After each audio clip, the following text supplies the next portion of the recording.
සාදු සාදු සාදු. වැඩ සිටින මහා සංඝරත්නයන් අවසරයි ශ්‍රද්ධා සම්පන්න පින්වත්නි.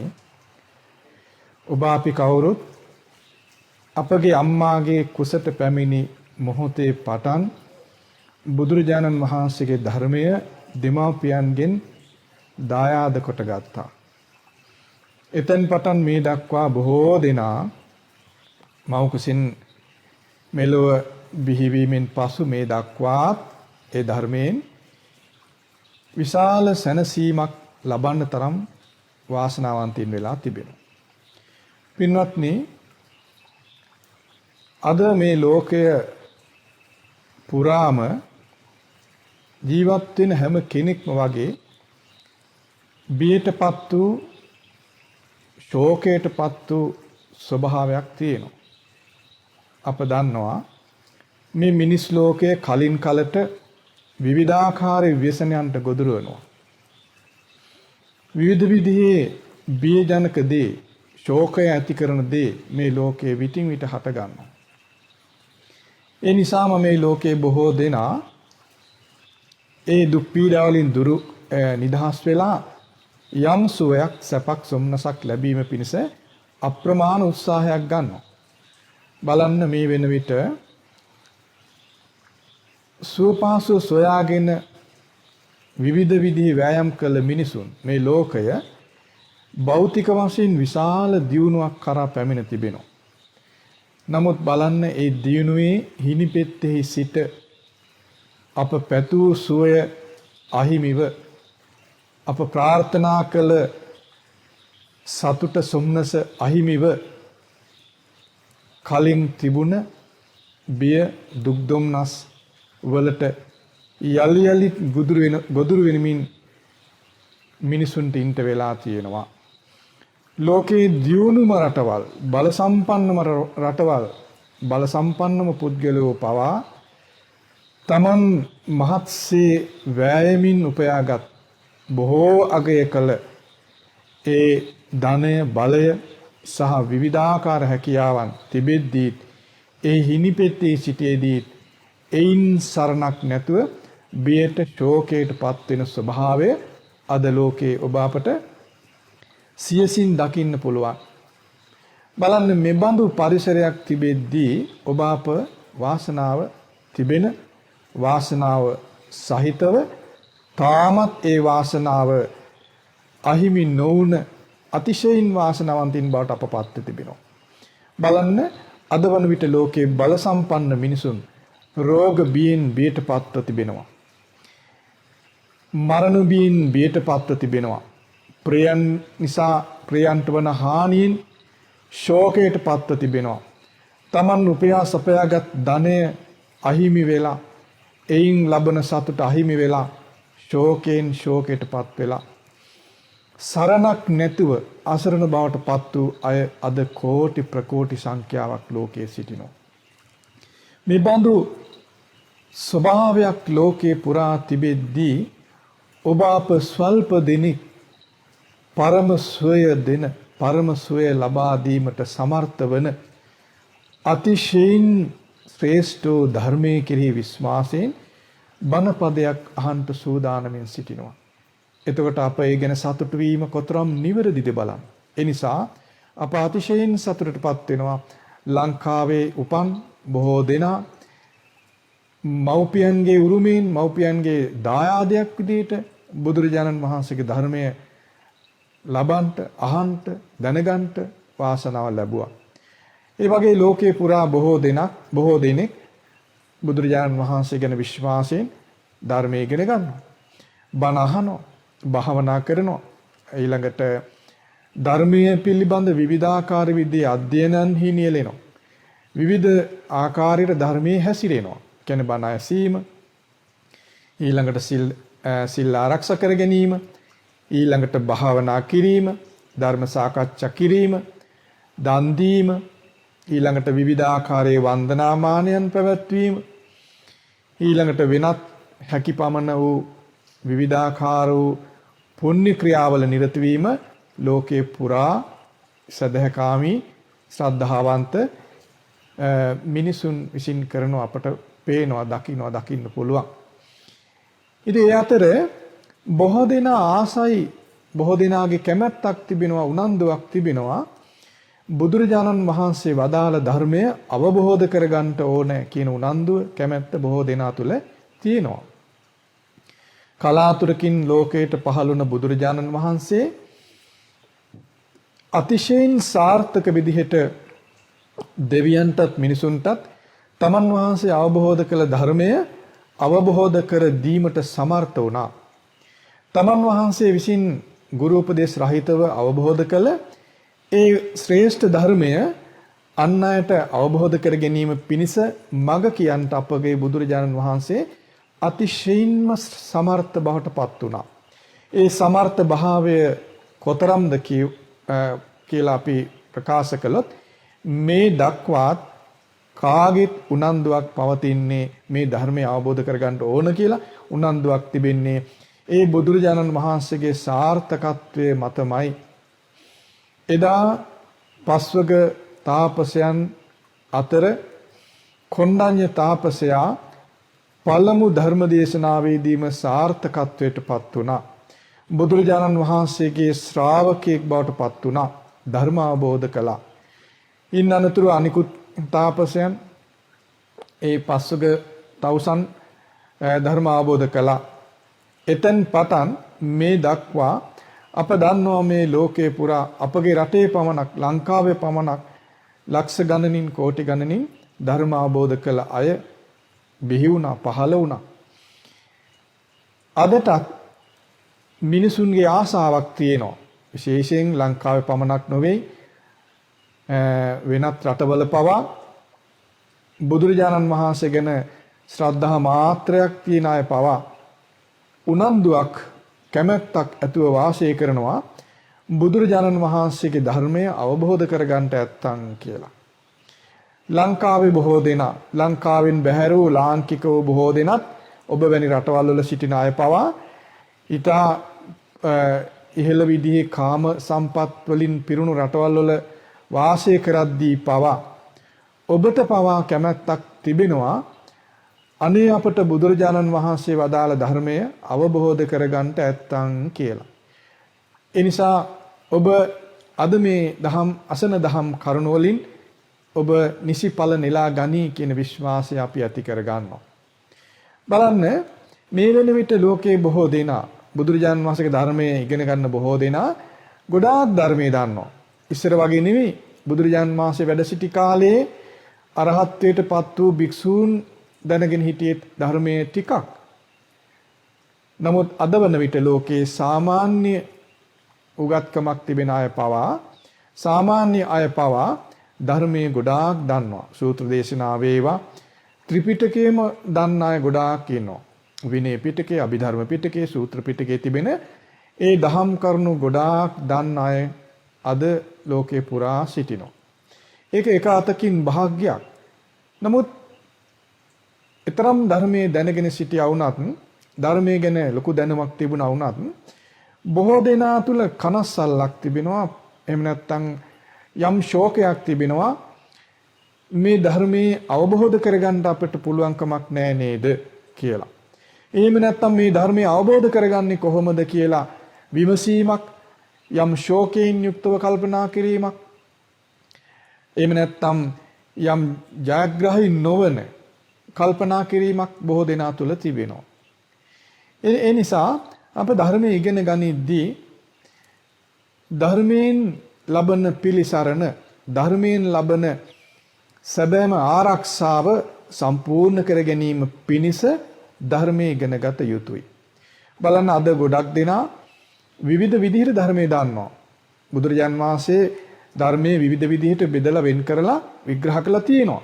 එතකොට ඒ විදිහට දැන් පටිච්චසමුපාදයේ විදිහට එහෙම නැත්නම් පංච පාස්කන්ධයේ විදිහට ආයතන විදිහට ධාතු විදිහට මේ විදිහට භාගතුන් වහන්සේ පෙන්වූ ධර්මයේ නොයෙකුත් ආකාරයෙන් බොහෝ දෙනා දන්නවා.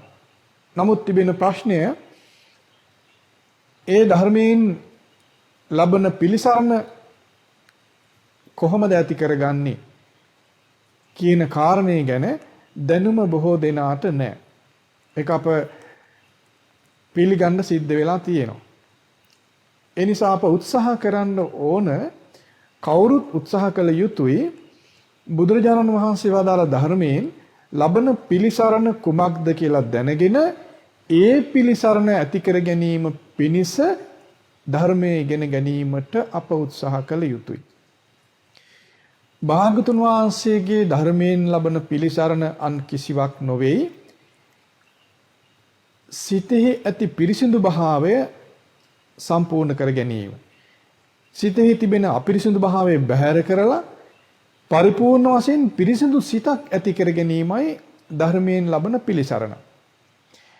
ධර්මයෙන් පිළිසරණක් ලබද්දී සිතෙහි තිබෙන කිලිටි නිසා තිබෙන පීඩා නැති වෙන්න ඕන. ධර්මයේ ඉගෙන ගනිද්දී සිතෙන් පීඩා තියෙනවා නම් සිතේ තියෙන පීඩා බැහැර වෙන්නේ නැත්නම් සිතේ තිබෙන පීඩාවල දුරු වීමක් නැත්නම් ධර්මයේ ඉගෙනගත් පමණින් ඒ ධර්මයේ පිළිසරණ ලැබිලා නැහැ. ධර්මයේ ඉගෙන ගනිද්දී අපට හැකියාව තිබෙනවා නම් අපට සමර්ථ භාවයක් ඇති වෙනවා නම් සිතෙහි තිබෙන කිලිටි බැහැර කර ගනිමින් සිතෙහි තිබෙන පීඩා දුරු කර ගනිමින් සුවපහසු සිතක් ඇතුව වාසය කරන්න අපට පුළුවන් නම් ඒ සඳහා යම් සමර්ථ භාවයක් ඇති වෙනවා නම් ධර්මයේ ටිකක් ඉගෙන ගත්තත් අප සාර්ථකයි. අපට අපේ සිතෙහිම සුවයක් නැත්නම් අපට අපේ සිතෙහි තිබෙන කිලිටි වලින් පීඩා ඇති වෙනවා නම් අප නිසා අප සමග ඉන්න අයටත් ඒ පීඩාව දැනෙනවා නම් අප ධර්මයේ ඉගෙන ගත්තත් ඒ ධර්මයෙන් ලබන පිළිසරණ අපට හිමි වෙලා නැහැ. ඒ නිසා අප ධර්මයේ ඉගෙන ගනිද්දී ඒ ධර්මයේ පිළිසරණ අප තුල ඉපදෙන විදිහට ධර්මයේ ඉගෙන ගත යුතුයි. දැන් අප තේරුම් ගන්නවා ධර්මයේ පිළිසරණ කුමක්ද? පිරිසිදු සිතෙන් යුක්තව වාසය කරන්න හැකියවීම. ධර්මයේ හොඳින් ඉගෙන ගනිද්දී සිත පිරිසිදු වෙනවා නම් සිත පිරිසිදු විදිහට සකස් වෙනවා නම් ඒ කියන්නේ සිතේ තියෙන අපිරිසිදු අයින් වෙලා යනවා නම් අපිරිසිදු ස්වභාවය බැහැර වෙනවා නම් ඒ ධර්ම අධ්‍යයනය ධර්ම ඉගෙන ගැනීම සාර්ථකයි. එතකොට සිත පිරිසිදු කර ගැනීමේදී එහෙම නැත්නම් සිතේ අපිරිසිදු භාවය බැහැර කර ගැනීමේදී අපි ඉගෙන ගන්න ඕන අප දැනගන්න ඕන මොනවද මේ සිතේ අපිරිසිදු බව? අපි බැහැර කරගත යුතු අපිරිසිදු දේවල් මොනවද කියලා අපට දැනුමක් තියෙන්න ඕන. ඒ ගැන අපට දැනුම ඇති වෙන්නේ බුදුරජාන් වහන්සේගේ ධර්මයේ ඉගෙන ගැනීමෙන්මයි. බුදුරජාණන් වහන්සේ අපට පෙන්වා දෙන්නේ කුමක්ද? ලෝභය, ద్వේෂය, මෝහය කියන ධර්මයන්. සිත කිලිටි කරන ධර්මයන්. ඒතර මේ ලෝභ, ద్వේෂ, මෝහ කියන ධර්මයන් සිතේ තියෙන තාක් සිත කිලිටි. සිත අපිරිසිදුයි. සිත කිලිටිව තිබෙන තාක්, සිත අපිරිසිදුව තිබෙන තාක් ඒ අපිරිසිදු කිලිටි වූ සිත දුක් පීඩා පිණිස පවතිනවා. ඒ සිත පීඩා සහිතයි. ඒ සිත දුක් සහිතයි. දැන් බලන්න ශරීරය කිලිටි වුණත්, ශරීරය අපිරිසිදු වුණත් ඒක දුක පිණිස පීඩා පිණිස පවතිනවා. ඒතර ඒ ශරීරය පිරිසිදුයි නම් දුක පීඩා බැහැර වෙලා, දුක් පීඩා බැහැර වෙලා සුවය ඇති වෙනවා. ඒ විදිහම තමයි ගයක් දොරක් ගත්තත් අපිරිසිදුයි නම් එතන සුවයක් නැහැ. පීඩාවක් තියෙනවා. ගමක් නගරයක් ගත්තත් නගරයක් බලන්න කිලිටි නම් අපිරිසිදුයි නම් ජරාවටපත් වෙලා නම් එතන පීඩාකාරී සුවේ නැහැ. ඒ කිලිටි අයිමුණන් පස්සේ පහසුයි. පිරිසිදු වුණාම පීඩාව බැහැර වෙනවා. ප්‍රියභාවය ඇති වෙනවා. පහසුව ඇති වෙනවා. සුවය ඇති වෙනවා. ඉතින් මේ විදිහම තමයි යම් කෙනෙකුගේ සිත කිලිටිව තිබෙන තාක් ඒ කිලිටි සිත පීඩාව පිනිස පවතිනවා. කිලිටි සිතේ පීඩා ඇති වෙනවා. එතකොට ඒ කිලිටි බැහැර වී ගියාම, කිලිටි බැහැර වුණාම, එහෙම නැත්නම් කිලිටි රහිතව තිබෙනකොට සිතේ පිරිසිදු භාවයේ තියෙනවා. පිරිසිදු සිත තුළ පීඩා නැහැ. දුක් කරදර නැහැ. ඒ පිරිසිදු සිත සුව පහසුවෙන් යුක්තයි. අන්නේ බඳු පිරිසිදු සිතෙන් යුක්තව සුව පහසු ජීවිතයක් ඇති කර ගැනීම තමයි බුදුරජාණන් වහන්සේගේ ධර්මෙහි අරමුණ ඉලක්කය වන්නේ. ඒතර අප මේ මිනිස් ජීවිතයට පැමිණි අය මිනිස් ජීවිතයේ අවසන් වෙන්න පෙර තම තමන්ගේ සිතේ තිබෙන කිලිටි අපිරිසිදු ස්වභාවය බැහැර කර ගැනීම පිණිස ධර්මයේ පුරුදු කරගත යුතුයි. ධර්මයේ අහන්න ලැබුණ කලක, ධර්මයේ තිබෙන කලක, ධර්මයේ අහන අය විදිහට ඒ ධර්මයේ උපකාර කරගෙන ධර්මයේ උපකාරයෙන් සිත පිරිසිදු කරගන්න සමර්ථ වුණොත් අප බුදුරජාණන් වහන්සේගේ ශ්‍රාවකත්වයට පැමිණි අය වෙනවා. ඇත්තටම සිත පිරිසිදු කරගත්තොත් ඔවුන් තමයි ශ්‍රාවකයෝ වෙන්නේ. සිතෙහි පිරිසිදු භාවයක් නැත්නම් ඔවුන්ට ශ්‍රාවකත්වයක් නැහැ. මක් නිසාද ශ්‍රාවක නොවන අය පීඩා විඳින අය. ශ්‍රාවක නොවන අය සිතින් පීඩා විඳින දුක් දුම්නස් විඳින අය. බුදුරජාණන් වහන්සේගේ ශ්‍රාවක ශ්‍රාවිකාවෝ දුක් දුම්නස් බැහැර කර ගන්න දුක් දුම්නස් බැහැර කරගත් අයයි. ඒතර ධර්මයේ පිළිසරණ ලැබුවා කියන්නේ ඒකටයි. බුදුරජාණන් වහන්සේගේ සරණ ලැබුණා කියන්නේ ඒකටයි. ශ්‍රාවක සංගරුවනේ සරණ ලැබුණා කියන්නේ ඒකටයි. තෙරුවන් සරණ ලැබුණා කියන්නේ ඒකටයි. ඉතින් මේ විදිහට බුදුරජාණන් වහන්සේගේ ධර්මය අහන අය තිසරණෙහි සරණ ලබන්ට ආසාවෙන් ඉන්න අය එහි ධර්මයේ අර්ථය ඉටු වෙන ආකාරයෙන් ධර්මය ඉගෙන ගන්න ඕන. ධර්මයේහි අර්ථය ධර්මයේහි ස්වභාවය ගැන බුදුරජාන් වහන්සේ අපට පෙන්වා දෙනවානේ. ධර්මයේ ගුණ විදිහට ඔබ අප කවුරුත් දන්නවනේ අපගේ භාගතුන් වහන්සේගේ ධර්මය ස්වාක්ඛාත ධර්මයක්. ස්වාක්ඛාත ධර්මය කියලා කියන්නේ පරිපූර්ණයි. ඒ යලි කෙනෙකුට අඩුපාඩු පුරවන්ට එහි නැහැ. ධර්මය පරිපූර්ණයි, පිරිසිදුයි. එහි මුල මැද අග සෑම තැනම පරිපූර්ණයි. අඩුවක් නැහැ. ඒ නිසා ඒ ධර්මයේ ස්වාක්ඛාතයි. ස්වාක්ඛාත වූ ධර්මයක ස්වභාවය ඒ ධර්මයේ ගුණ විදිහට අප ඉගෙනගෙන තිබෙනවා. අපගේ භාගතුන් වහන්සේගේ ධර්මයේ සම්දිට්ඨික, අකාලික, ඒහිපස්සික, ඕපනයික ඊළඟට නොවන තියන අය තමන් විසින් අවබෝධ කළ යුතු බව කියන මේ ගුණයන්ගෙන් යුක්තයි. ඒතර අපිට පුළුවන් වුණොත් මේ ධර්මයේ ගුණ දකිමින් ධර්මයේ ඉගෙන ගන්නට අප සාර්ථකයි. අප ධර්මයේ ඉගෙන ගනිද්දී, ධර්මයේ අධ්‍යයනය කරද්දී, ධර්මයේ පුරුදු කරද්දී ධර්මයේ ගුණ අපට තේරෙන්නේ නැත්නම්, ධර්මයේ ගුණ දකින්න අපි අසමර්ථයි නම් අප ධර්මයෙන් පිළිසරණක් නොලැබූ අය. ධර්මයේ ඉගෙනගෙන තියෙන්න පුළුවන්. ධර්මයේ දැනගෙන එහෙම නැත්නම් ධර්මයේ පාඩම් කරගෙන ධර්මයේ කතා කරන වගේ ස්වභාවයන් අප තුළ තියෙන්න පුළුවන්. ධර්මයේ ගුණත් අපි දැනගෙන ඉන්න පුළුවන්. නමුත් අපට ඒ ධර්මයේ ගුණ දකින්න බැරි නම්, ධර්මයේ ගුණ අප තුළ තේරුම් ගන්න බැරි නම් ධර්මයේ පිළිසරණ අපට නැහැ. ඒ නිසා අප ආද ඔබට කියා දෙන්න කල්පනා කළේ ධර්මයේ ගුණ දකිමින් ධර්මයේ ඉගෙන ගන්න විදිය ගැන බුදුරජාණන් වහන්සේ පෙන්වූ දහම් කරුණු කීපයක්. අප ඔබට කියලා දෙන්නද මේ පඨම සන්දිට්ඨික සූත්‍රයේ තිබෙන දහම් කරුණක් අද සිහි කර දෙන්න කල්පනා කළා. අංගුත්තර නිකාය 6 පොත් වහන්සේ තුල තිබෙනවා පඨම සන්දිට්ඨික කියලා සූත්‍ර දේශනාවක්. මේ දේශනාවේ තිබෙන දහම් කරුණු අපි දැනගත්තොත් අපට මේ දහම් කරුණු උපකාර වේවි. ධර්මයේ ගුණ තේරුම් ගනිමින්, ධර්මයේ ගුණ දකිමින්, ධර්මය ඉගෙන ගන්න විදිය, ධර්මයේ පුරුදු කර ගන්න විදිය.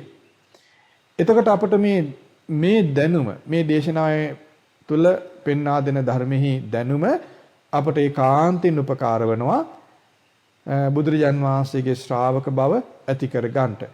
ඒ කියන්නේ සිතෙහි තිබෙන කිලිටි බැහැර කරගෙන, සිත පිරිසිදු කරගෙන, දුක් පීඩා රහිත, ඊතා සුවපහසු සිතක් ඇතුව වාසය කරන්නට පුළුවන් අය බවට පත් වෙන්න අපට අවස්ථාවක් තිබෙනවා. මේ දේශනාවේ තිබෙන දහම් කරුණ අපි හොඳින් තේරුම් ගත්තොත්. මේ දේශනාව සවැත් නුවර දී භාගතුන් වහන්සේ විසින් කළ දේශනාවක්. දවසක් බුදුරජාණන් වහන්සේ මුණ ගැහින්ට පැමිණියා මෝලිය සීවක කියලා පරිබ්බාජක කෙනෙක්. එතුමා බුදුරජාණන් වහන්සේ මුණ ගැහිලා සතුටු සාමීජි කතා කළා පැත්තකින් වාඩි වුණා. පරිබ්බාජක කෙනෙක් කියලා කියන්නේ මේ යම් ශ්‍රමණ බවක් තියෙන නමුත් බුදුරජාණන් වහන්සේ ශ්‍රාවකයේ භික්ෂුවක් නොවේ. ගිහි ගෙදර වාසය කරන කෙනෙකුත් නෙමෙයි. යම් ශ්‍රමණ භාවයක් තිබෙනවා. නමුත් ඔවුන් එක තැනක ගුරුවරයෝ ඇසුරේ ධර්ම අධ්‍යයනය කරන එහෙම අය නෙමෙයි. ඇවිදිමින් ඉන්න අය. ඇවිදිමින් ඉන්න යම් ශ්‍රමණ වේශධාරී අය. ඉතින් ඒ වගේ අය විтин විට බුදුරජාන් වහන්සේ මුණ ගැහෙන්න ඇවිදින් දහම් කතා කරන අවස්ථා තිබෙනවා. එතකොට එදා භාග්‍යතුන් වහන්සේ සවැත් නුවර වාසය කරනකොට මෝලිය සීවක කියන ඒ පරිබ්බාජකතුමා පැමිණිලා භාග්‍යතුන් වහන්සේ සමග සතුටු සාමිජි කතා කරලා පැත්තකින් සිටියා. ඒ වෙලාවේදී භාග්‍යතුන් වහන්සේගෙන් ඒ සීවක කියන කෙනා අසා සිටියා, ස්වාමීනි ධර්මයේ සන්දිට්ඨිකයි කියලා ඔබ වහන්සේ දේශනා කරනවා, ප්‍රකාශ කරනවා. ස්වාමීනි කොපමණකින්ද කොහොමද මේ ධර්මයේ සන්දිට්ඨික වෙන්නේ, අකාලික වෙන්නේ, ඒහිපස්සික වෙන්නේ, ඕපනායික වෙන්නේ? නුවණ තියන අය තම තමන් විසින් මේ ධර්මයේ දැනගන්නේ කොහොමද? කොයි විදිහටද මේක තේරුම් ගන්නෙ කියලා ඒ වෙලාවේදී ඒ මෝලිය සීවක කියන පරිබ්‍රාජකතුමා බුදුරජාණන් වහන්සේගෙන් අසා සිටියා. බුදුරජාණන් වහන්සේ එතුමාට ඒ වෙලාවේදී මේ විදිහට පිළිතුරු දෙනවා, සීවකය මම ඔබට මේ සම්බන්ධයෙන් මම ඔබට මේ විදිහට අහන්නම්. මම ඔබගේ යම් කරුණක් අහන්නම්. ඔබට තේරෙන විදිහට, එහෙම නැත්නම් ඔබට හිතෙන විදිහට, එහෙම නැත්නම් ඔබ කැමති විදිහට මේකට උත්තර දෙන්න කියලා බුදුරජාණන් වහන්සේ එතුමාගෙන් අහනවා.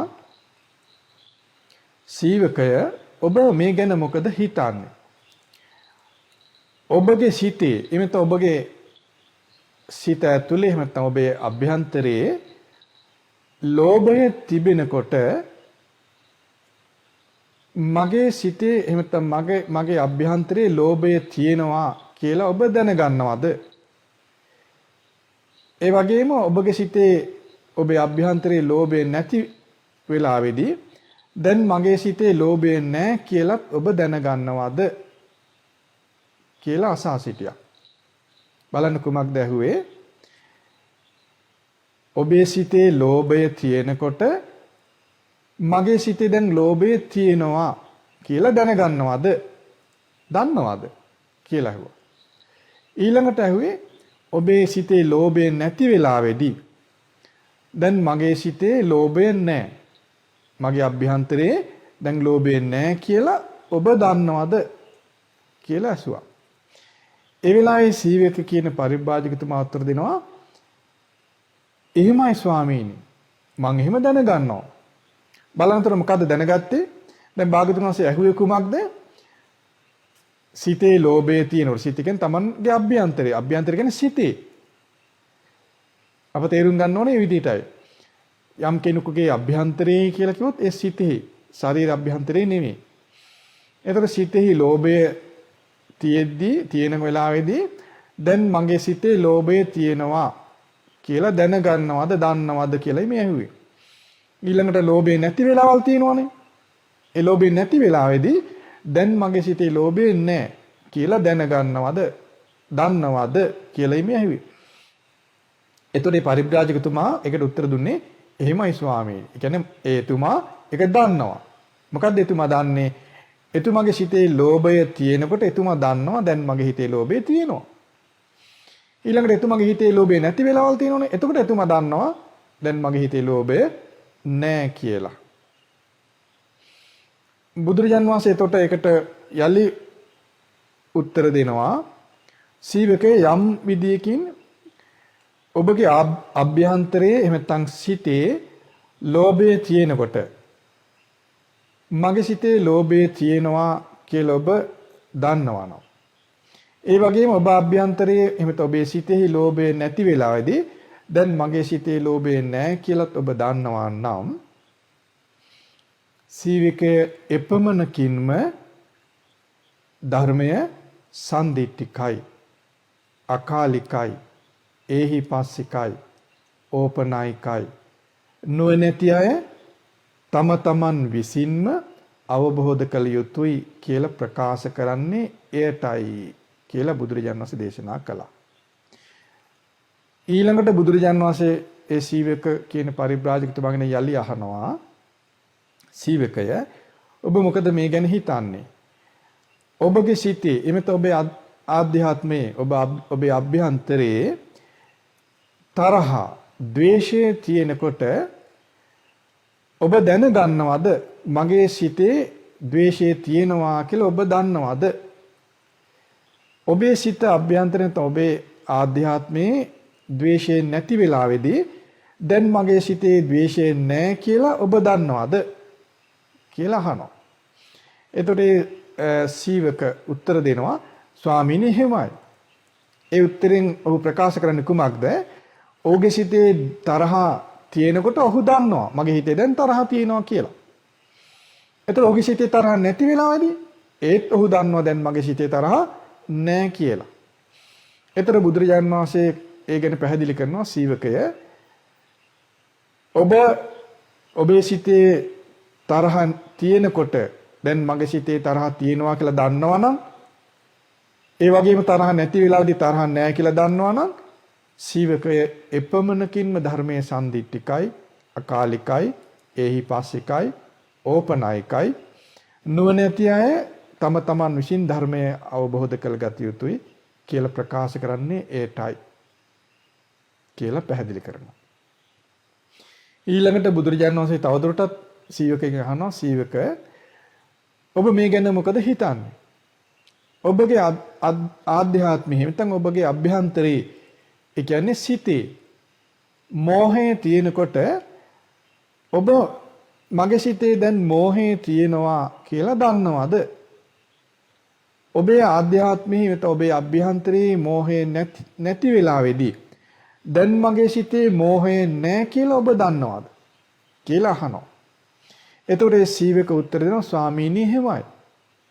ඒ කියන්නේ ඔහු එක ඒ විදිහට දන්නවා කියලායි ප්‍රකාශ කරන්නේ. ඒතර භාගතුන් වහන්සේ තවදුරටත් පැහැදිලි කරනවා, එහෙමනම් සීවක ඔබේ සිතේ ඔබගේ අභ්‍යන්තරයේ මෝහය තියෙනකොට දැන් මගේ සිතේ මෝහය තියෙනවා කියලා දන්නවනම්, ඔබගේ අභ්‍යන්තරයේ ඔබේ සිතේ මෝහය නැති වෙලාවේදී දැන් මගේ සිතේ මෝහය නැහැ කියලා දන්නවනම් සීවකයේ එපමණකින්ම ධර්මයේ සම්දිට්ඨිකයි, අකාලිකයි, ඒහිපස්සිකයි, ඕපනායිකයි. නොනැති අය තම තමා විසින්ම ධර්මය අවබෝධ කරගත යුතුයි කියලා ප්‍රකාශ කරන්නේ ඒටයි කියලා දේශනා කරනවා. ඊළඟට භාගතුන් වහන්සේ දේශනා කරනවා, සීවක යම් කෙනෙක් ලෝභ ධර්මය තමන්ගේ සිතේ තියෙද්දී දැන් මගේ සිතේ ලෝභ ධර්මයේ තියෙනවා කියලා දන්නවනම්, ලෝභ ධර්මයේ සිතේ නැති වෙලාවදී දැන් මගේ සිතේ ලෝභ ධර්මයේ නැහැ කියලා දන්නවනම්, එපමණකින්ම ධර්මයේ සම්දිට්ඨිකයි, අකාලිකයි. ධර්මයේ සම්දිට්ඨික කියන්නේ ඒටයි, අකාලිකයි කියන්නේ ඒටයි, ඒහිපස්සිකයි කියන්නේ ඒටයි, ඕපනායිකයි කියන්නේ ඒටයි. නුවණැත්තන් තම තමන් විසින්ම ධර්මය අවබෝධ කරගත යුතු කියන්නේ ඒ විදිහට දැන ගැනීමයි කියලා ප්‍රකාශ කරනවා.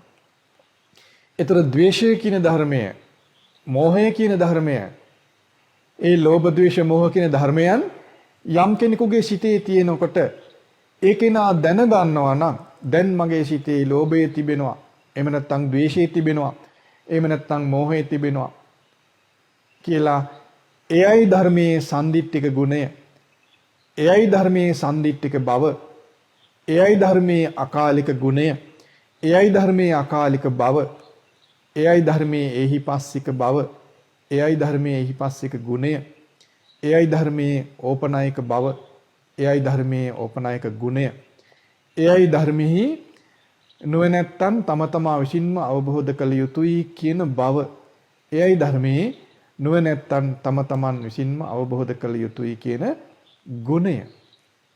බලන්න එතකොට යම් කෙනෙක් ධර්මයේ ගුණ දකිමින් ධර්මයේ පුරුදු කරනවා කියන දේ අප මේන් තේරුම් ගත යුතුයි. මේ දේශනාව කුඩා මට්ටමේ දේශනාවක්, දීර්ඝ දේශනාවක් නොවේ. දහම් කරුණු ටිකක් තිබෙන දේශනාවක්. නමුත් මේ දේශනාව තුළ ධර්මයේහි හරය, ධර්මයේහි ප්‍රකාශ වන අරටුව මුළුමනින්ම අන්තර්ගත වෙනවා.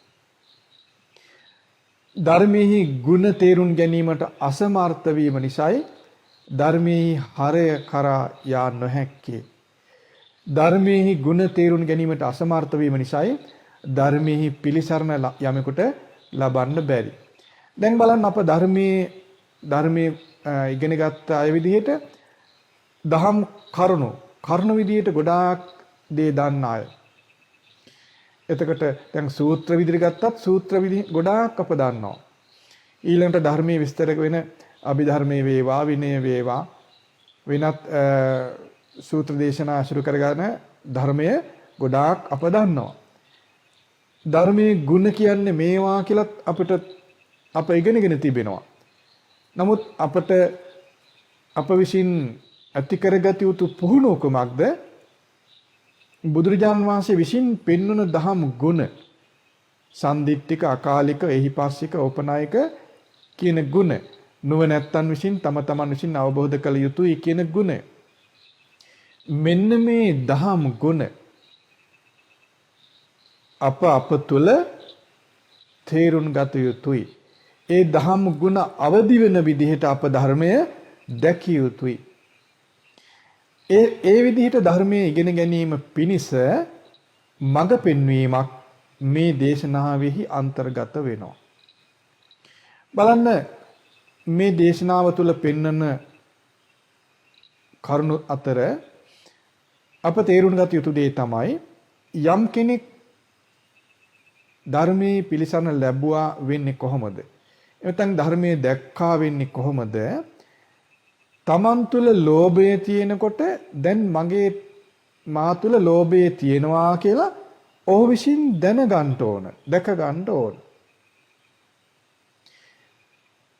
ඒ වගේම තමා තුළ ලෝභය නැති වෙලාවේදී දැන් මා තුළ ලෝභය නැහැ කියලා ඔහු දකින්න ඕන.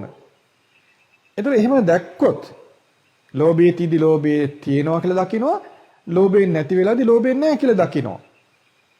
අන්න එතකොට ඔහු ධර්මයේ ගුණ ඔහු තුළ අවදි වෙනවා. එහෙම තමයි ධර්මයේ ගුණ දකිනවා කියලා කියන්නේ.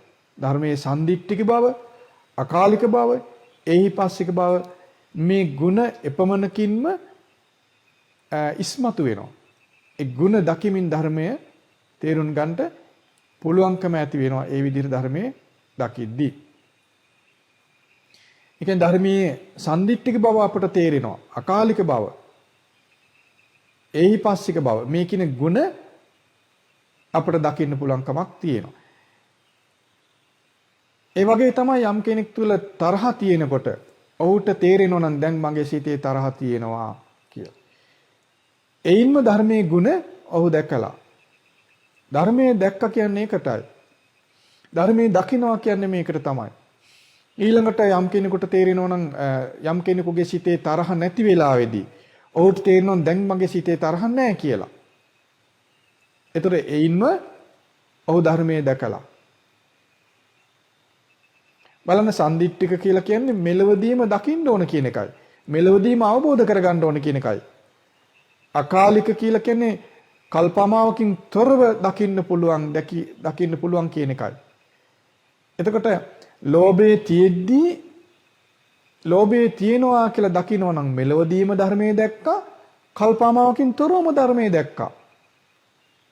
ලෝභය නැතිකොට ලෝභය නැහැ කියලා දකිනවා නම් මේ ජීවිතයේදීම ධර්මයේ දැක්කා, කල්පමාවකින් තොරව ඒ වෙලාවෙදීම ධර්මයේ දැක්කා වෙනවා.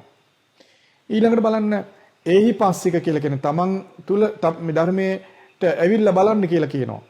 ධර්මයට එන්න, ධර්මයට ඇවිල්ලා බලන්න කියලා කියනවා. එතකොට තමන් තුල ලෝභය තියෙද්දී ලෝභය තියෙනවා කියලා දන්නවනම්, ලෝභය නැතිකොට ලෝභය නැහැ කියලා දන්නවනම් එතන ධර්මයට පැමිණ බැලීම තමයි. ඊළඟට තමා තුල ධර්මයේ දකින්න ඕන. ඕපනායක ගුණය කියන්නේ ඒටයි. ඉතින් තමා තුල ලෝභය තියෙද්දි දැන් මා තුල ලෝභය තියෙනවා කියලා දකිනවා නම් ඒ ඕපනායක ගුණය තමයි. තමන් තුල ලෝභය නැතිකොට දැන් මා තුල ලෝභය නැහැ කියලා දකිනවා නම් ඒ ඕපනායක ගුණය. ඊළඟට බලන්න නුවණැති අය තම තමන් විසින් ධර්මය අවබෝධ කළ යුතුයි. පච්චත්තං වේදිතබ්බෝ විඤ්ඤෝහි කියන්නේ ඒකට. නුවණැත්තෝ තමන් විසින් ධර්මය දකින්න ඕන. එතකොට තමා තුල ලෝභය තියෙද්දී මා තුල ලෝභය තියෙනවා කියලා දැකීම කියන්නේ ඒකටයි. තමා තුල ලෝභය නැතිකොට දැන් මා තුල ලෝභය නැහැ කියලා දකින්න කියනත් ඒකටයි. එතකොට තරහ යම් කෙනෙක් තුල තරහ තියෙනකොට දැන් මා තුල තරහ තියෙනවා කියලා දකින්න නම් තරහ නැති වෙලාවේදී දැන් මා තුල තරහ නැහැ කියලා දකින්නවා නම් ඔහු ධර්මයේ ගුණ දකිමින් ධර්මයේ දකින්නවා වෙනවා. ඊළඟට තමා තුල මෝහය තියෙද්දී මා තුල මෝහය තියෙනවා කියලා දකින්නවා නම් තමා තුල මෝහය නැතිකොට දැන් මා තුල මෝහය නැහැ කියලා දකින්නවා නම් ධර්මයේ ගුණ දකිමින් ධර්මයේ දකින්නවා ඒ වෙලාවේදී ඔහු. එතකොට බලන්න අපිට මේ විදිහට ධර්මයේ ඉගෙන ගන්න පුළුවන් නම් මේ විදිහට ධර්මයේ අධ්‍යයනය කරන්න පුළුවන් නම් මේ විදිහට ධර්මය තේරුම් ගන්න පුළුවන් නම් අප දැනටත් ඉගෙනගෙන ධර්ම කරුණු ඉගෙනගෙන තියෙන ධර්ම කරුණු හොඳටම ප්‍රමාණවත්. මේ විදිහට ධර්මයේ නොදක සිටින තාක් අපි කොයිතරම් ධර්ම ඉගෙන ගත්තා කිව්වත් කොච්චර බණ ඇහුවා කිව්වත් ඒ ඉගෙන ගන්න ඒ අහන බණ වලින් ප්‍රයෝජනයක් අපිට නැති වෙනවා. ඒ නිසා මේ දේශනාවේ බුදුරජාණන් වහන්සේ පෙන්වන දේ අමතක කරගන්න එපා. අතහැර ගන්න එපා. මේ මොහොතේ පටන් මේ ක්‍රමයට ධර්මයේ අධ්‍යයනය කරන්න පුරුදු වෙන්න. ඒතර යම් කෙනෙක් ධර්මයේ දකිනවා කියන්නේ තමා තුළ ලෝභය තියෙනකොට ලෝභය තියෙනවා කියලා දැකීම. ධර්මයේ දකිනවා කියන්නේ ඒකට. තමා තුළ ද්වේෂය තියෙනකොට ද්වේෂය තියෙනවා කියලා දකිනවා. ධර්මයේ දකිනවා කියන්නේ ඒකට. තමා තුළ මෝහය තියෙනකොට මෝහය තියෙනවා කියලා දකිනවා. ඒක ධර්මයේ දකිනවා කියන්නේ ඒකට. ඊළඟ තමන් තුළ ලෝභය නැත්තම් ලෝභය නැහැ කියලා දකිනවා. තමන් තුළ ද්වේෂය නැත්තම් ද්වේෂය නැහැ. දැන් ද්වේෂය නැහැ කියලා දකිනවා. ඊළඟට තමන් තුළ මෝහය නැත්තම් දැන් මෝහය නැහැ කියලා දකිනවා. මේ විදිහටයි ධර්මය දකින්න උත්සාහ කළ යුත්තේ. නමුත් බලන්න ධර්මයේ ඉගෙනගත් අය විදිහට අපි ලෝභය ගැන අහලා තියෙනවා. ද්වේෂය ගැන අහලා තියෙනවා. මෝහය ගැන අහලා තියෙනවා. නමුත් අපි බුදුරජාණන් වහන්සේ වදාළ විදිහට මේ ලෝභ දේශ මෝහ වල ස්වභාවය ගැන ඊටා හොඳින් නොදන්නකමයි අපිට තියෙන්නේ. ඊළඟ දේ තමයි ඇත්තටම මේ ලෝභ දේශ මෝහ කියන ධර්මයන්ගේ ස්වභාවය ඊටා හොඳින් නොදන්නකම තමයි අප තුළ තිබෙන දුර්වලකම. බුදුරජාණන් වහන්සේ වදාළ ධර්මයේ ඊටා හොඳින් අපි අහනවා නම් මේ ලෝභ ද්වේෂ මෝහ කියන ධර්මයන් ගැන ඊටා හොඳින් අපට දැනගන්න පුළුවන්කම තියෙනවා. ඒ නිසා තමයි බුදුරජාණන් වහන්සේ අපට පෙන්වා දෙන්නේ ධර්මය අහද්දී තමන්ට අවබෝධ කරගන්න ඕන කියන අදහස හොඳින් පිහිටවගෙන කන් යොමාගෙන බණ අහන්න ඕන කියලා බුදුරජාණන් වහන්සේ කියලා දෙනවා. ඒ විදිහට තමන්ට අවබෝධ කර ගැනීම පිණිස කන් යොමාගෙන සිත පිහිටවගෙන අහගන්න කෙනාට අහන කෙනාට ලෝභ දේශ මෝහ වල ස්වභාවය ගැන දැනගන්නත් දැකගන්නත් පුළුවන්කම තියෙනවා. බණ අහද්දී ලෝභය කියන වචනේ අපි අහලා ඉගෙනගෙන තියෙනවා. ද්වේෂය කියන වචනේ අපි අහලා තියෙනවා. මෝහය කියන වචනේ අපි අහලා තියෙනවා. නමුත් අපි මේ ලෝභ දේශ මෝහ කියන වචන වල පෙන්වන ධර්මයන්හි ස්වභාවය ගැන අපට තිබෙන දැනුම අල්පයි. ඒ නිසා තමයි අපට ධර්ම අවබෝධයේ දුර තියෙන දෙයක් බවට පත් වී තියෙන්නේ. ලෝභ දේශ මොහ කියන ධර්මයන්හි අර්ථය අපට හොඳින් තේරෙනවා නම් ධර්ම අවබෝධය බොහෝ දුර නෙමෙයි ආසන්නයේ තියෙනවා. ඒ නිසා අද ඔබට අප මේ කියා දෙන දහම් කරුණු ධර්ම අවබෝධය ඔබ සමීපයට කැඳවන්න සමර්ථ වෙයි කියලා අප විශ්වාස කරනවා. ධර්ම අවබෝධය අප ආසන්නයට පැමිණෙන්නේ බුදුරජාණන් වහන්සේ වදාළ මේ බඳු ධර්මයන් අප හොඳින් අසා දැනගන්නවා නම්. දැන් බලන්න ලෝභ දේශ මොහ කියන වචන ගැන ඒ ධර්මයන් ගැන අපි අහලා තියෙනවා. ඒ වචන අපි කියනවා. ඒ කොහොමද අපි කියන්නේ? ඒ වචන අපි භාවිත කරනවානේ. දැන් ඔබ මේ වචන භාවිත කරන අය බලන්න බොහෝ දෙනා ඔබත් දැකලා ඇති, ඔබත් අහලා ඇති, ඔබත් මේ දේ විදිහට කරනවා ඇති. කොහොමද කරන්නේ? ඇතැම් විට ස්වාමියා කියන බිරිඳට මේ මිනිස්සයා හරි ලෝභයි. මේ මිනිස්සයාට තරහ එනවානේ. මේ මිනිස්සයා මෝනයි, මෝහයි, මුලා වෙච්ච කෙනෙක්. ඊළඟට ස්වාමියාට බිරිඳ කියනවා මේ මිනිස්සයා ලෝභයි. තරහ එන මිනිස්සෙක් කිපෙනවා. ඊළඟට බිරිඳට ස්වාමියා කියනවා මේ මිනිස්සයා ලෝභයි, කිපෙන කෙනෙක්. මේ විදිහට ප්‍රකාශ කරනවා. අම්මා තාත්තට කියනවා, තාත්තා අම්මට කියනවා. දෙමාපියෝ ළමයින්ට කියනවා මේ ළමයි ලෝභයි, ළමයි තරහ එන අය, ළමයින් මෝහයෙන් යුක්තයි කියලා ප්‍රකාශ කරනවා. ඊළඟට ළමයි දෙමාපියන්ට කියනවා මේ දෙමාපියෝ හරි ලෝභයි. මේ දෙමාපියෝ හරි තරහෙන් යුක්තයි. මේ අයට තරහ ඉපදෙනවා. මේ අය මෝහයෙන් යුක්තයි. මේ විදිහට ප්‍රකාශ කිරීම ඔබ ඕන තරම් දැකලා ඇති. ඔබ අතිනුත් වෙලා ඇති. ඔබ අන් අය අතින් වෙනවත් දැකලා ඇති. බලන්න නිවෙස්වල මේ සිද්ධි නැද්ද? මේ විදිහට ප්‍රකාශ කිරීම නිවෙස්වල නැද්ද?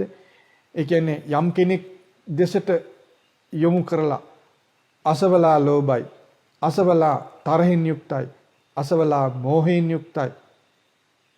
එහෙම නැත්නම් අසවලා කිපෙන කෙනෙක්, අසවලා අධික ලෝභයෙන් යුක්තයි, මසුරුකමින් යුක්තයි. මේ විදිහට මේ ලෝභ දේශ මොහ කියන දහම් පද භාවිත කිරීමක් ඔබ ඕන තරම් දැකලා ඇති. ඔබ විසිනුත් ඒ විදිහට භාවිත කරලා ඇති. බලන්න ඒ දහම් පද එලෙස භාවිත කිරීම තුළ ඔබ ධර්මය අවබෝධය කරා පැමිණුණාද, ධර්ම අවබෝධයෙන් ඈත් වුණාද කියලා. ධර්ම අවබෝධය කියලා කියන්නේ ලෝභ දේශ මොහ ක්ෂය වීම. ධර්ම අවබෝධය කියන්නේ ලෝභයේ ක්ෂය වීම, ද්වේෂයේ ක්ෂය වීම, මෝහයේ ක්ෂය වීම. එහෙම නැත්නම් උපන් ලෝභය නූපන් ඒ විදිහට ලෝභ දේශ මොහ ක්ෂය වෙන්න නම් නූපන් ලෝභ දේශ මොහ නූපදවත් යන්න ඕන. උපන් ලෝභ දේශ මොහ දුරු කර ගන්න ඕන. එතකොට නූපන් ලෝභ දේශ මොහ උපදිනවා නම්, උපන් ලෝභ දේශ මොහ වැඩෙනවා නම් ලෝභ ද්වේෂ මෝහ වල ක්ෂය වීමක් ඇති වෙන්නේ නැහැ. යම් කෙනෙක් තුල ලෝභ දේශ මොහ ක්ෂය වෙන්නේ නැත්නම් ධර්ම අවබෝධයක් නැහැ. ධර්මයේ පිළිසරණක් නැහැ. බලන්න අප කලින් ප්‍රකාශ කළ විදිහට බොහෝ දෙනා ලෝභය කියන දහම් පාඨය, ද්වේෂය කියන දහම් පාඨය, මෝහය කියන දහම් පාඨය භාවිත කරන්නේ කොහොමද? කලේ කොහොමද කියලා බලන්න. අසවලා ලෝභයි, අසවලා තරහින් යුක්තයි, අසවලා මෝහයෙන් යුක්තයි කියලා ප්‍රකාශ කිරීම නේද කරන්නේ. ඒතර ධර්මයේ භාවිත කරලා තියෙන්නේ කොහොමද? බාහිර කෙනෙකුගේ ලෝභී ස්වභාවය ගැන සොයා බැලීමට ධර්මයේ භාවිත කරලා තියෙන්නේ. බාහිර කෙනෙකුගේ ද්වේෂය, බාහිර කෙනෙකුගේ මෝහය ගැන සොයා බලන්න, ප්‍රකාශ කරන්න, තීරණය කරන්න, විමසන්න තමයි ධර්මයේ භාවිත කරලා තියෙන්නේ. ඒ විදිහට ධර්මයේ භාවිත කරනකොට මොකද වෙන්නේ? අහවලා ලෝභයි කියනකොට තමා තුළ ලෝභය, තමා තුළ ද්වේෂය, තමා තුළ මෝහය මොකද වෙන්නේ? නූපන් ලෝභ දේශ මොහ උපදවගෙන තමයි අහවලා ලෝභයි කියලා ප්‍රකාශ කරන්නේ.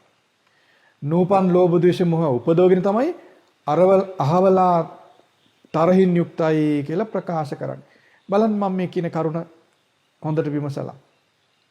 යම් කෙනෙකුට ඇඟිල්ල දික් කරලා බිරිඳ ස්වාමියාට වේවා, ස්වාමියා බිරිඳට වේවා, දරුවන් දෙමාපියන්ට වේවා, දෙමාපියන් දරුවන්ට වේවා.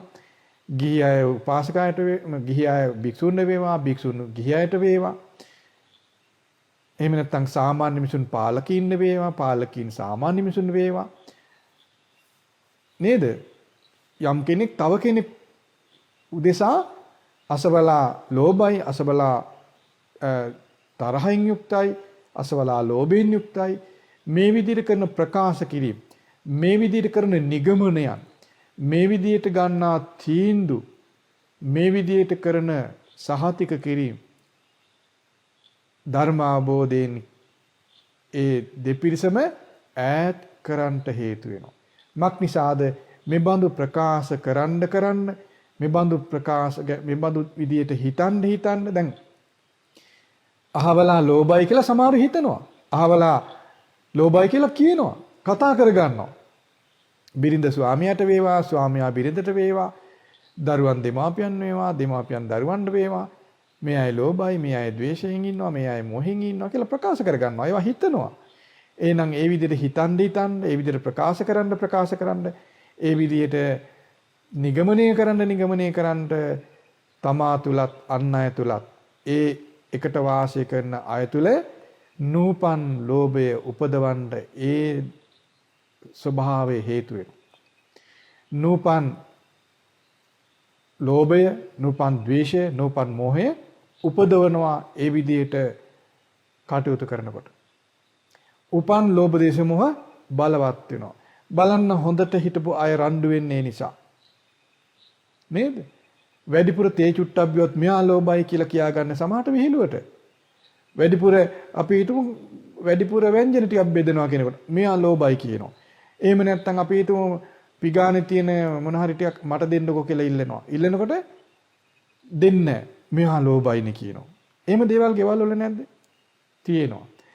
එතකොට අපි හිතමු වත්තක පිටක තියෙන යමක් දැක්කහම අපි හිතමු යම් කෙනෙක් මල් ගහක තියෙන මලක් ඉල්ලනවා. ඒතර ඉල්ලන කෙනාට කියනවා මෙයා හරි ලෝභයිනේ.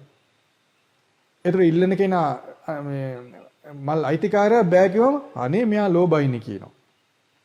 මේ වගේ සිද්ධීන් වලින්ම පිරලා නේද ජීවිත තියෙන්නේ.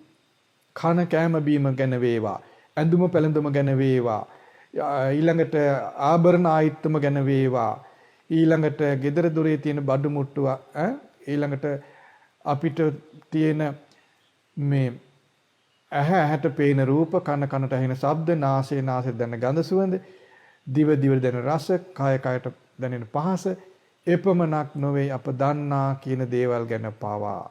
අපි හිතමු යම් කෙනෙක් යමක් දැනගෙන ඉන්නවා. ඒ අහනවා ගිය අපි ගණන් දන්නේ නැති කෙනෙක් ඉන්නවා. දන්න කෙනකින් ගිහිලා ගානක් අහනවා. කියලා දෙන්නේ. ඒ වගේ තැනකදී පවා කියනවනේ දෙක්කො මෙයා ලෝභයි නැත්තම් මෙයා තරහෙන් ඉන්නේ. නේද? බලන්න එතකොට අපේ ජීවිතයේ පුරාම අප පුරුදු කරලා තියෙන්නේ මොකද්ද?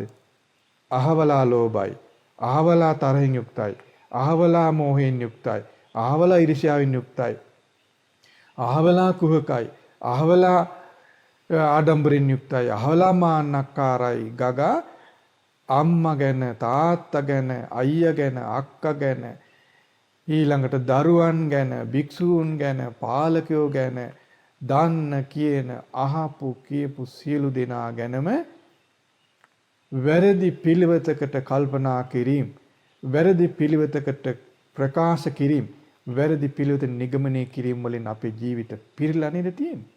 තිබුණේ බලන්න අතීතයේ දෙස සහ වර්තමානයේ මේ විදිහට ගියොත් අනාගතයත් මේ දොස් සහිත පිළිවෙතින් පිරී තිබෙනවා. මේ දොස් සහිත පිළිවෙත තුළ සිටින තමා තුළ නූපන් ලෝභය, නූපන් ද්වේෂය, නූපන් මෝහය ඉපදිනවා. උපන් ලෝභ ද්වේෂ මෝහ වැඩෙනවා. මේ පිළිවෙත අනුගමනය කරමින්ම භාවනා කරද්දී, බණ අහද්දී, සිල් ගනිද්දී අපට ඒ වයින් ප්‍රයෝජනක් ලබන්න බැරුව තියෙනවා. ඇයි?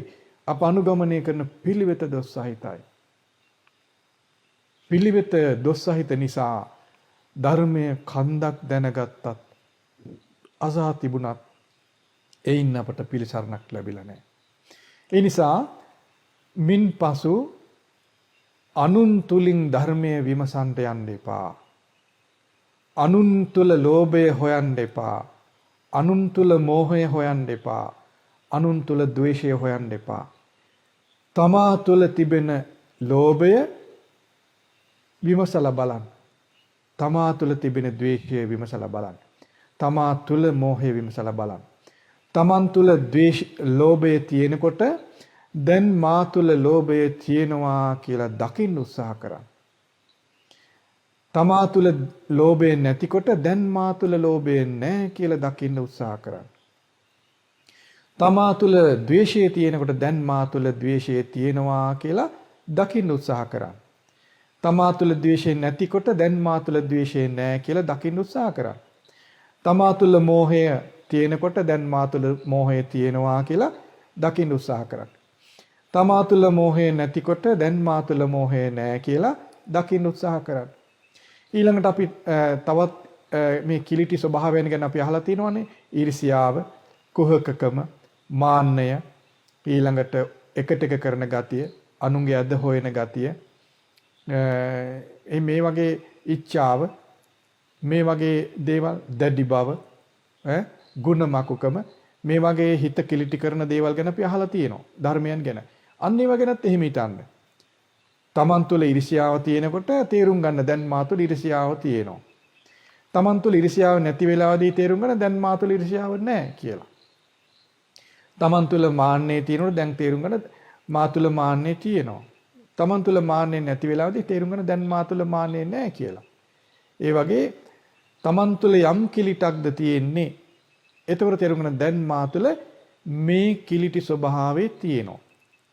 තමන් තුළ යම් කිලිටි ස්වභාවයක් නැත්නම් මා තුළ දැන් මේ කිලිටි ස්වභාවය නැහැ කියලා තේරුම් ගන්න. එතකොට ඒ විදිහට ඔබ තේරුම් ගත්තොත්, තේරුම් ගන්න උත්සාහ කළොත් ඔබ නිවැරදි විදිහට ධර්මයේ පුරුදු කරන අය බවට පත් වෙනවා. මේ විදිහට යම් වෑයමක් ගන්න. මේ විදිහට යම් උත්සාහයක් ගන්න. එතකොට ඔබට මේ විදිහට වෑයම් කිරීම පිණිස, උත්සාහ කිරීම පිණිස ඔබට කාලය බාධා වෙන්නේ නැහැ. ඔබට ඔබේ ගෙදර දොරේ වැඩ කටයුතු බාධාවක් වෙන්නේ නැහැ.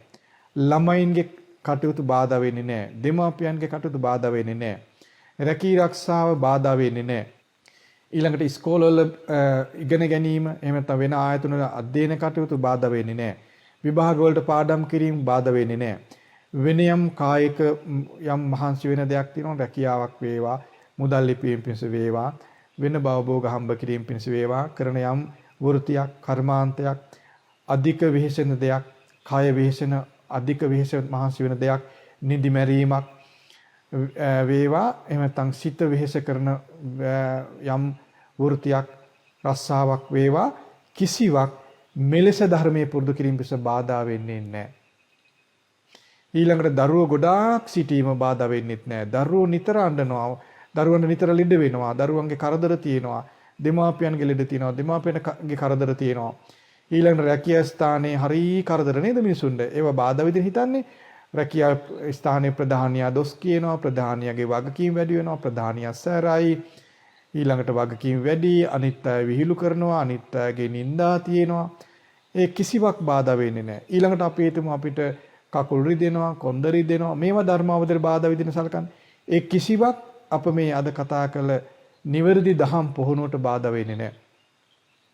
ඊළඟට අපි හිතමු බඩගිනි, කැම නැහැ, ඊළඟට ලෙඩ දුක්, වසංගත, ඊළඟට කයට අධික වෙහෙස මහන්සි වෙන කරදර, කම්කටොළු, හිරිහැර, ගුටි බැට, මේ ගොඩක් කරදර ලෝකේ තියෙන්න පුළුවන්.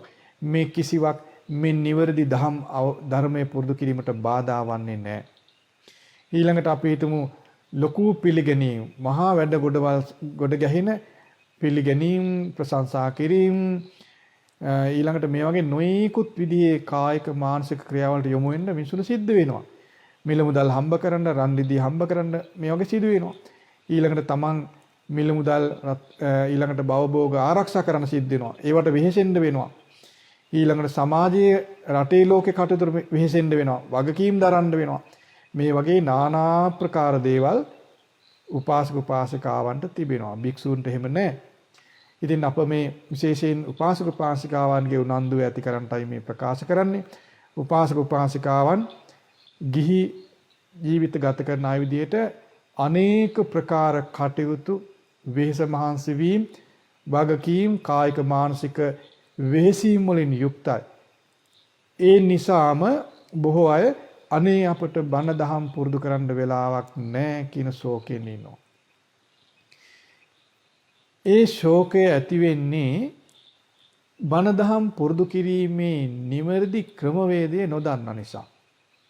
බලන්න බුදුරජාණන් වහන්සේගේ ධර්මයේ අර්ථය, ඒ ධර්මයේ ස්වභාවය, ඒ ස්වභාවයේ ගුණේම බලන්න. ඒ ධර්මය ස්වාක්ඛාතයි, සම්දිට්ඨිකයි, මෙලවදීම අවබෝධ කළ යුතුයි. ලෝභය හිතේ තියෙනකොට දැන් ලෝභය තියෙනවා කියලා අවබෝධ කළ යුත්තේ මෙලවදී. අකාලිකව දැන්ම ඒ ලෝභය තියෙනකොටමයි. පස්සේ නොවේ. ඊළඟට ඒ ධර්මයට පැමිණ තමන් තුලින්ම නුවණැත්ත කියන්නේ බුදුරජාණන් වහන්සේගේ ධර්මයේ තේරුම් ගැනීමේ සමර්ථ භාවයේ තියෙන කෙනා. ලෝභය, ද්වේෂය, මෝහය කියන අකුසලවල ඒවායේ ස්වභාවය තේරෙන කෙනා නුවණැත්තා. ලෝභ, දේශ, මෝහ කියන්නේ කිලිටි කරන දෙයක්, සිත කිලිටි කරන දෙයක්. ඒවා දුක් උපදවන දේවල්. මේ විදිහට යමකට තේරෙනවා නම් ඔහු නුවණැත්තේ. ලෝභයෙන් දුක උපදවනවා, ද්වේෂයෙන් දුක උපදවනවා, මෝහයෙන් දුක උපදවනවා කියලා තේරෙනවා නම් ඔහු නුවණැත්තෙක්. ඉතින් ආන්ගේ නුවණ තියෙන කෙනාට තමා තුලම මේ ධර්මය අවබෝධ කරගන්න පුළුවන්. ඒතර මේ විදිහට ධර්මයේ ගුණ තේරුම් ගනිමින් ධර්මයේ පුරුදු කරනවා නම් අප කලින් ප්‍රකාශ කළ විදිහට කටයුතු බහුල වීම, ඊළඟට නොයෙකුත් වගකීම්, දරුමල්ලන්ගේ කටයුතු, කායික ආදී මහන්සි වීම කිසිවක් මුළුමනින් ධර්ම අවබෝධයට බාධා වෙන්නේ නැහැ. ඒ නිසා නොයෙකුත් රැකියා කරන, ගිහිගෙවල් වල වාසය කරන ළමයින්ගේ කටයුතු බහුල ඔබ විසින් බිය නැතුව, ශෝක නොකොට, පසුතැවීමක් ඇති නොකොට, බිය නැතුව බුදුරජාන් වහන්සේගේ සරණ ලබා ගන්න. ධර්මයේ සරණ ලබා ගන්න. සංඝ රත්නයේ සරණ ලබා ගන්න. ඔබට බිය වෙන්න කිසිම කාරණයක් නැහැ. තාමත් ධර්ම අවබෝධ කිරීමේ අවස්ථාව, ඉඩකඩ හොඳටම පවතිනවා. ධර්මයේ හොඳින්ම තිබෙනවා. ධර්මයේ පිරිසිදුව තිබෙනවා. ඵල සහිත ධර්මය මේ ලෝකේ තාමත් තිබෙනවා.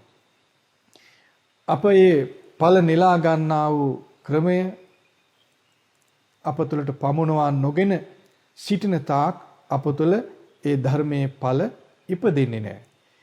ධර්මයේ ඵල ඉපදෙන පිළිවෙත අප තුළට යම් මොහොතකද පමුණවා ගන්නේ, එතෙන් පටන් ධර්මයේ ඵල අප තුළ ඉපදෙනවා. මක් නිසාද බුදුරජාණන් වහන්සේ පැහැදිලිවම සහතික කොට අපට ප්‍රකාශ කරනවා මේ ධර්මයේ වඳ බහින්නේ නැහැ කියලා. මේ ධර්මයේ ඵල සහිතයි කියලා. ඒ නිසා ඒ භාගතුන් වහන්සේගේ ඒ ඍජු, ඊටාම පිරිසිදු, බිය රහිත වචනය බයනතු පිළිගන්න. ඒ වචනේ විශ්වාස කරන්න. ඒ වචනයෙන් සතුට ඇති කරගන්න. ඒ වචනයෙන් සතුටු වෙමින්, ප්‍රබෝධයටපත් වෙමින් බුදුරජාණන් වහන්සේ පෙන්වූ විදිහට ධර්මයේ තමා තුල විමසා බලන්න. කොහොමද විමසා බලන්නේ? ඔබ තුල ලෝභය තියෙනකොට දැන් මා තුල ලෝභය තියෙනවා කියලා දකින්න උත්සාහ කරන්න. ඔබ තුල ලෝභය නැති වෙලාවල් තියෙනවා. එතකොට ඔබ තේරුම් ගන්න දැන් මා තුල ලෝභය නැහැ කියලා. එය ධර්මයේ දකින පිළිවෙලයි. ඔබ තුල තරහ තියෙනකොට ඔබ තේරුම් ගන්න දැන් මා තුල තරහ තියෙනවා කියලා තේරුම් ගන්න. ඔබ තුල තරහ නැති වෙලාවදී ඔබ තේරුම් ගන්න දැන් මා තුල තරහ නැහැ කියලා. ඒ ධර්මයේ දකින පිළිවෙලයි. ඔබ තුල මෝහය තියෙනකොට තේරුම් ගන්න දැන් මා තුල මෝහය තියෙනවා කියලා තේරුම් ගන්න. ඔබ තුල මෝහය නැති වෙලාවදී තේරුම් ගන්න දැන් මා තුල මෝහය නැහැ කියලා තේරුම් ගන්න. මේ තමයි ධර්මය දකින පිළිවෙල. ඉතින් මේ පිළිවෙල අප නිතර අනුගමනය කරනවා නම් කෑම පිසිද්දී අපට මේ පිළිවෙල තුල ඉන්න පුළුවන්. කෑම බෙදද්දී අපට මේ පිළිවෙල තුල ඉන්න පුළුවන්. කෑම අනුභව කරද්දී අපට මේ පිළිවෙත තුල ඉන්න පුළුවන්. දරුවන් නලවද්දී අපට මේ පිළිවෙත තුල ඉන්න පුළුවන්. දරුවන් හඬද්දී අපට මේ පිළිවෙත තුල ඉන්න පුළුවන්. දරුවන් අසනීප වෙද්දීත් අපට මේ පිළිවෙත තුල ඉන්න පුළුවන්. දරුවන් රණ්ඩු කරද්දීත් අපට මේ පිළිවෙත තුල ඉන්න පුළුවන්. ස්වාමියා දොස් කියද්දීත් අපට මේ පිළිවෙත තුල ඉන්න පුළුවන්. බිරිඳ දොස් කියද්දීත් මේ පිළිවෙත තුල ඉන්න පුළුවන්. ලෙඩ රෝග වලින් පීඩා විඳිද්දීත් මේ පිළිවෙත තුල ඉන්න පුළුවන්.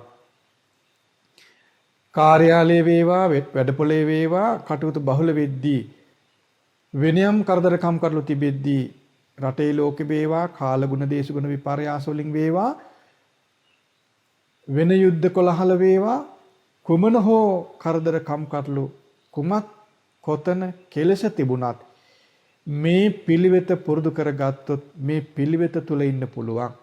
කුමක්ද පිළිවෙත? ලෝභය තමා තුල තියෙනකොට දැන් මා තුල ලෝභය තියෙනවා කියලා දැකීම. දකින්න පුරුදු වීම. දැන ගැනීම. ලෝභය නැතිකොට දැන් මා තුල ලෝභය නැහැ කියලා දැකීම. තරහක් තියෙනකොට දැන් මා තුල තරහ තියෙනවා කියලා දැකීම. තරහ නැති වෙලාවෙදී දැන් මා තුල තරහ නැහැ කියලා දැකීම. මෝහය තියෙනකොට දැන් මා තුල මෝහය තියෙනවා කියලා දකිනවා. මෝහය නැති වෙලාවේදී දැන් මා තුල මෝහය නැහැ කියලා දකිනවා. ඒතර බලන්න යම් අකුසලයක් තියෙනකොට දැන් මා තුල මේ අකුසලයේ තියෙනවා කියලා දැනගන්නවා, දැක ගන්නවා, තේරුම් ගන්නවා. යම් අකුසලයක් සිතේ නැද්ද දැන් මා තුල මේ අකුසලේ නැහැ කියලා දැනගන්නවා. මෙයයි පිළිවෙත. මෙයයි ධර්මයේ පුරුදු කරන නිවැරදි පිළිවෙත. මේ පිළිවෙත දවසේ සෑම වෙලාවෙදීම පුහුණු කරගත හැකි දෙයක්. ඇවිදිමින් වේවා, සිටගෙන වේවා, හාන්සි වෙලා වේවා, වාඩි වෙලා වේවා. ඒ හතර ඉරියව්වෙන්ම මේ පිළිවෙත පුහුණු කළ හැකි, පුහුණු කළ යුතු ධර්මයක්. එතකොට රස්සාව කරද්දී මේ පිළිවෙත අනුගමනය කරන්න පුළුවන්. මොකද රස්සාව කරද්දී මේ ලෝභ දේශ මොහ හිතේ තියෙනවා. කෑම කද්දිත් මේ ලෝභ දේශ මොහ හිතේ තියෙනවා. ළමයි නලවද්දිත් මේ ලෝභ දේශ මොහ හිතේ තියෙනවා. ඒතර කරන ක්‍රියාව කරන්නේ ශරීරයෙන් සිත දෙස බලන්න. ශරීරයෙන් කුමන ක්‍රියාව කළත් කමක් නැහැ.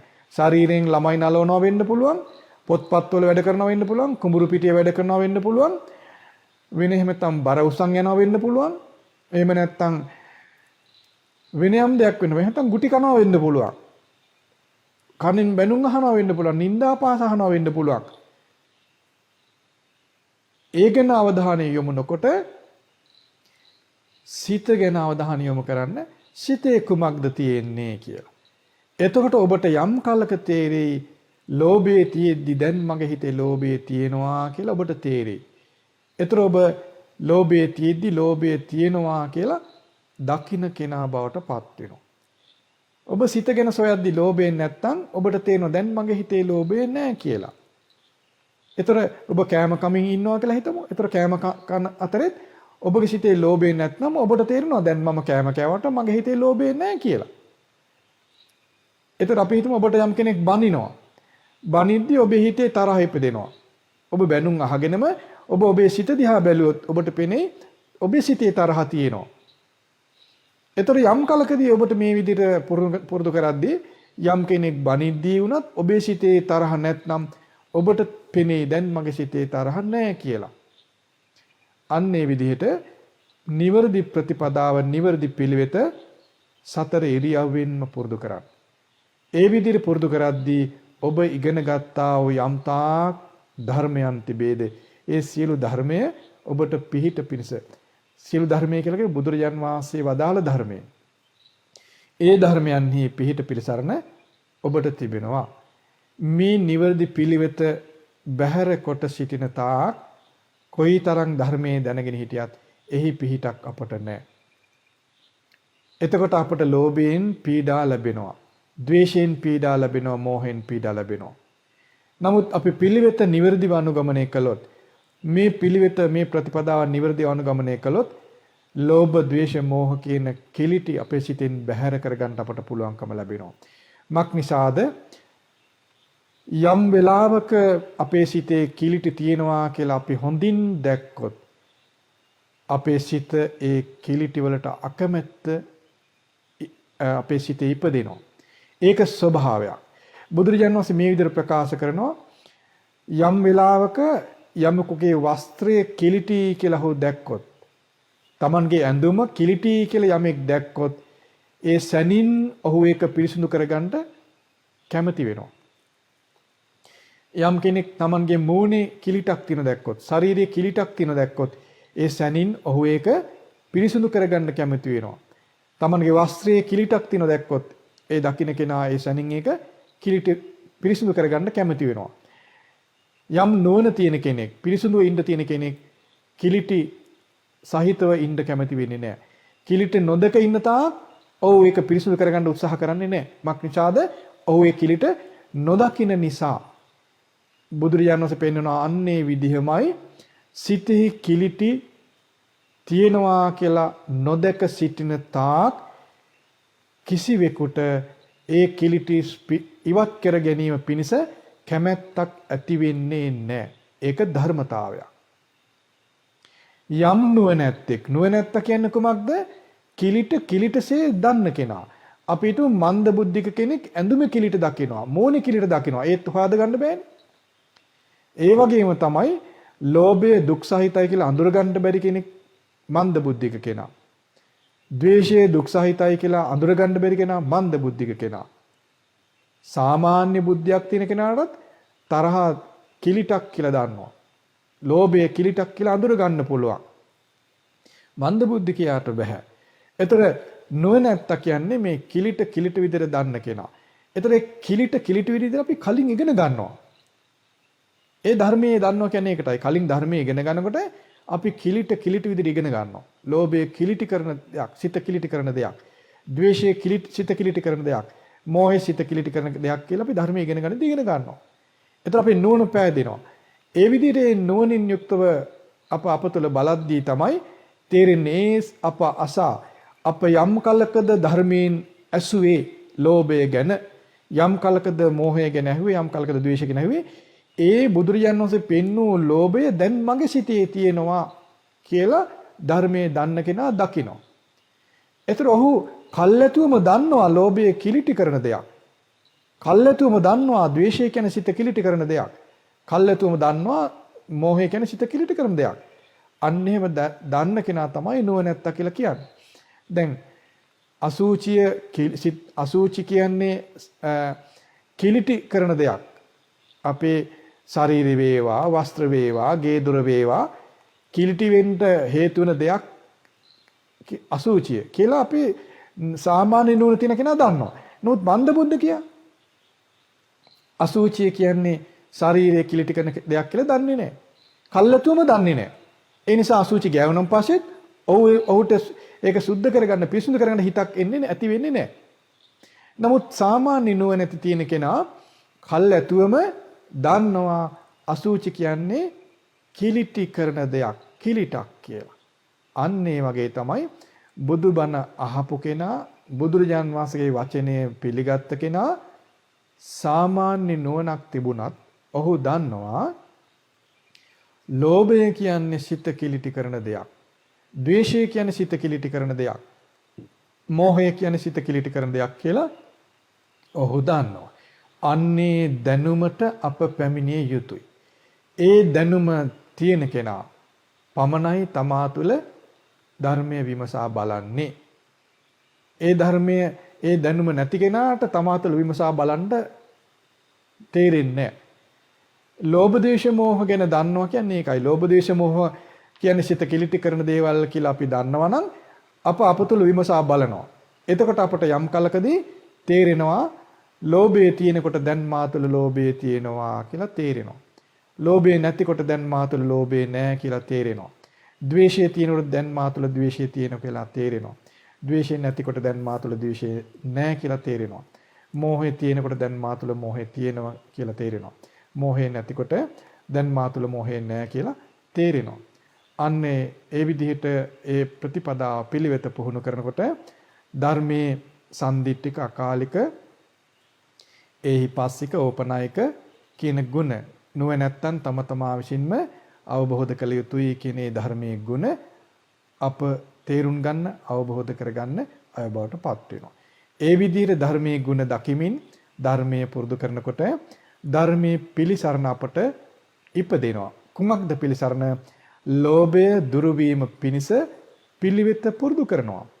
එතකොට ලෝභය දුරු වෙලා යනවා. ද්වේෂය දුරු වීම පිණිස පිළිවෙත අප පුරුදු කරනවා. ද්වේෂය දුරු වෙලා යනවා. මෝහය දුරු වීම පිණිස පිළිවෙත අප පුරුදු කරනවා. එතකොට ද්වේෂය, මෝහය දුරු වෙලා යනවා. ලෝභ ද්වේෂ මෝහ තමා තුළ තිබෙන බව තේරුම් ගන්න බැරි කෙනාට පිළිවෙත පුහුණු කිරීම පිණිස කැමැත්තක් ඇති වෙන්නේ නැහැ. උනන්දුවක් ඇති වෙන්නේ නැහැ. ඒ කියන්නේ පිරිසිදු සැක රහිත ස්වභාවයක් ඔහු තුළ ඉපදෙන්නේ නැහැ. ඒතර අප ලෝභ දේශ මොහ දුරු කිරීම පිණිස වන පිළිවෙත මොකද්ද? සීල සමාධි ප්‍රඥා කියන මාර්ගය. බලන්න අපි ලෝභ දේශ මොහ කියන ධර්මයන් නොදක සිටින තාක් සීල සමාධි ප්‍රඥා කියන මාර්ගය සැක රහිතව පුරුදු කරන්න පෙළඹෙන්නේ නැහැ. ලෝභ දේශ මොහ කියන දේ ගැන අප දන්නවා නම් සීල සමාධි ප්‍රඥා කියන මාර්ගය සැක රහිතව අප පුරුදු කරනවා. බලන්න අප මේ දක්වා කොච්චර කාලයක් අප සිල් සමාදන් වෙනවද? ඒ සිල් සමාදන් වීම නිවන් මඟට අයිති දෙයක්. අප මේ පුරුදු කරන්නේ නිවන් මඟ කියන විශ්වාසය ගොඩාක් දිනාට නැහැ. දන්න දායි නම් පන්සිල් රකින්නවා, පන්සිල් ගන්නවා, සිල් රකින්නවා, පොහොයට සිල් ගන්නවා, සිල් සමාදන් වෙනවා. නමුත් ගොඩාක් අයට විශ්වාසයක් නැහැ. අපි මේ පුරුදු කරන්නේ ආරෂ්ඨංගී මාර්ගය. අප මේ පුරුදු කරන්නේ නිවන් මඟ. අප මේ පුරුදු කරන්නේ ලෝභ දේශ මොහ දුරු කරන මඟ කියන විශ්වාසය නැහැ. ඇයි විශ්වාසය නැත්තේ? ඔවුන් මොකද්ද කරන්න කියලා හොඳට තේරෙන්නේ නැහැ. මොකක් පිණිසද මේ අපි සිල් ගන්න කියලා දන්නේ නැහැ. ඒකට හේතුව තමයි තමාගේ සිත තුළ මේ සිත කිලිටි කරන ධර්මයන් තිබෙන බව තේරුම් ගැනීම පිණිස විමසා බැලීමක ඔවුන් නැහැ. ඒ විදිහට තමා තුළ ධර්මයේ විමසා බලනවා නම් තමා තුළ ලෝභ දේශ මොහ තිබෙන බව දන්නවා නම් ඒ ලෝභ දේශ මොහ දුරු කිරීම පිණිස වන පිළිවෙත ඔවුන් සාදුකාර දෙමින් පුරුදු කරනවා. ඒ නිසා අප ඔබට අද යෝජනා කර සිටින්නේ අද ඉගෙනගත්ත මේ දහම් කරුණු හොඳින් සිහිය තබාගෙන මතකයේ තබාගෙන මේ බුදුරජාණන් වහන්සේගේ අවබෝධය කෙරෙහි පැහැදීමෙන් සාදුකාර දෙමින් මේ ධර්මයේ දරාගෙන මෙතෙන් පටන් හෝ තමා තුළ ලෝභය, ද්වේෂය, මෝහය කියන ධර්මයන් තේරුම් ගැනීම පිණිස උත්සාහ කරන්න, දැකීම පිණිස උත්සාහ කරන්න. ඔබ මේ මොහොතේ මේ වෑයම මේ උත්සාහයට ඔබ පැමිණුනොත් දැන්ම ඔබට අකාලිකව මේ ධර්මයේ දකින්න ඔබට පුළුවනි. ඔබ එතෙන් පටන් සීල සමාධි ප්‍රඥා කියන මාර්ගයට පැමිණෙන්න ඔබට පුළුවන් මේ කිලිටි බැහැර කර ගැනීම පිණිස. එතෙන් පටන් ඔබගේ සිත පිරිසුදු වීමේ පිරිසුදු කර ගැනීම පිණිස වන පිළිවෙත නිවැරදිව අනුගමනය කරන අය බවට ඔබපත් වෙයි. ඒ විදිහට පිළිවෙත පිරීමට ඔබ දැන් කරන රැකිරක්ෂා ගේ දොර කටයුතු කිසිවක් බාධා නොවන බව ඔබට දැන් වැටහෙනවා ඇති. ඉතින් අපි සෙත් පතනවා ඔබ සියලු දෙනාටම අද ඇසූ මේ දහම් කරුණු මේ මොහොතේ පටන් පුරුදු කරමින්, පුහුණු කරමින්, තමා තුළට පමුණවා ගනිමින් බුදුරජාණන් වහන්සේගේ ශ්‍රාවක බව උපදවාගෙන ශ්‍රාවක ශ්‍රාවිකාවන් විදිහට ඊ타ම සුවපහසු ජීවිතයක් ගත කිරීමට සියලු දෙනාටම දුර්ලභ වූ භාග්‍ය උදා වේවා. සාදු සාදු සාදු.